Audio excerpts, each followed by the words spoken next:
அது எனக்கு தமிழ் நல்லா பேச தெரிஞ்சதுனால. சாதாரணமாக railway college municipal higher secondary ஸ்கூலில் படித்தேங்க. ரொம்ப சாதாரணமான பள்ளி. என் 11வது வரைக்கும் கிட்டத்தட்ட தூக்குச்சட்டியில் தான் நான் சாப்பாடு கொண்டு போயிருக்கேன். என் ஃப்ரெண்ட்ஸ்லாம் கிண்டல் பண்ணுவாங்க, என்னடா தூக்குச்சட்டியில் சாப்பாடு கொண்டு வரேன்னு. டேய், சாப்பாடு இருக்கேன்னு எனக்கு சந்தோஷம், அது எதில் வருதுன்னு எனக்கு வருத்தமே கிடையாதுன்னு நான். அதனால நீங்க எதை பத்தியுமே கவலைப்படாதீங்க நண்பா. உங்க தலைமுறையில நீங்க வாழ்ந்து, நான் பெருமையா சொல்லுவேன், நான் சம்பாதிச்ச எங்க அப்பா அம்மா கார் வாங்கி கொடுத்தேன், நான் சம்பாதிச்ச எங்க அப்பா அம்மாக்கு வீடு வாங்கி கொடுத்தேன். ஒரு தாய் தந்தையரின் முகத்தில் தன்னுடைய குழந்தைகள் நன்றாக இருக்கிறது என்கிற சிரிப்பு மாதிரி ஒரு உலகத்துல மகிழ்ச்சி எதுவுமே இல்லை. ஒரு சின்ன விஷயம் சொல்றேன், 2 பேரை நீங்க வாழ்க்கையில ஏமாத்த ட்ரை பண்ணாதீங்க. என்னோட எக்ஸ்பீரியன்ஸ்ல சொல்றேன். அம்மா அப்பா, வழக்கமா அம்மாவோட அன்பு எல்லாருக்குமே தெரியும். ஆனா அப்பாக்களின் அன்பை பற்றி இந்த உலகம் பெரிதாக பேசுவது கிடையாது. அப்பாக்களின் அன்பு அம்மாவின் அன்பை விட 1000 மடங்கு பெரியது என்பதை அப்பாவை நேசிப்பவர்களுக்கு நன்றாக தெரியும். ஒரு குழந்தைய ஒரு அம்மா தன்னுடைய இடுப்புல வச்சு தூக்குவாங்க, இப்படி கட்டி அணைச்சுக்குவாங்க. ஏன்னா தன் குழந்தை, என்னோட கரங்கள்ல இருந்து வெளியில போயிடக்கூடாது, அவனை பாதுகாப்பா வளர்க்கணும் அப்படின்னு.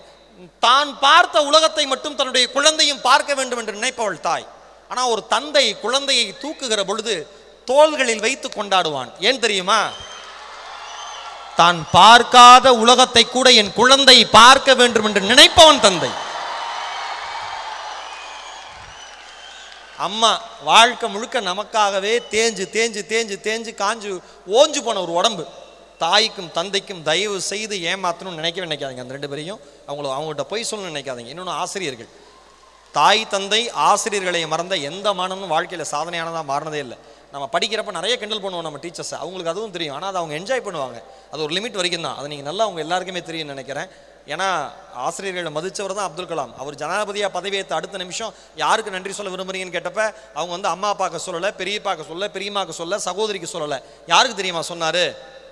ஆரம்ப காலகட்டத்தில் என்னுடைய பள்ளி படிப்பு தடைப்பட்ட பொழுது என்னுடைய பள்ளி கல்வி கட்டணத்தை செலுத்தி என்னை அடுத்த நிலைக்கு உயர்த்தி விட்ட அப்பாதுரை சாலமன் என்கிற கிறித்துவ ஆசிரியரும் சிவசுப்பிரமணிய ஐயர் என்கிற இந்து ஆசிரியரும் இணைந்து தூக்கிவிட்ட இஸ்லாமிய குழந்தைதான் இந்த அப்துல் கலாமாக உங்கள் முன் இருக்கிறேன்.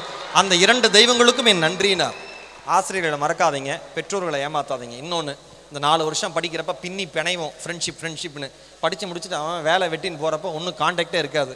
நல்லா ஞாபகம் வச்சுங்க, உங்களோட படிக்கிற ஸ்டூடெண்ட்ஸோட கான்டாக்டை, ஃப்ரெண்ட்ஸோட கான்டாக்டை வலிமையாக வச்சுங்க. ஏன்னா உங்களோட படித்தவர் நாளைக்கு மிகப்பெரிய லெவலில் இருக்கலாம், உங்களுக்கு சரியான பொசிஷன் வாழ்க்கையில் கிடைக்காம இருக்கலாம்.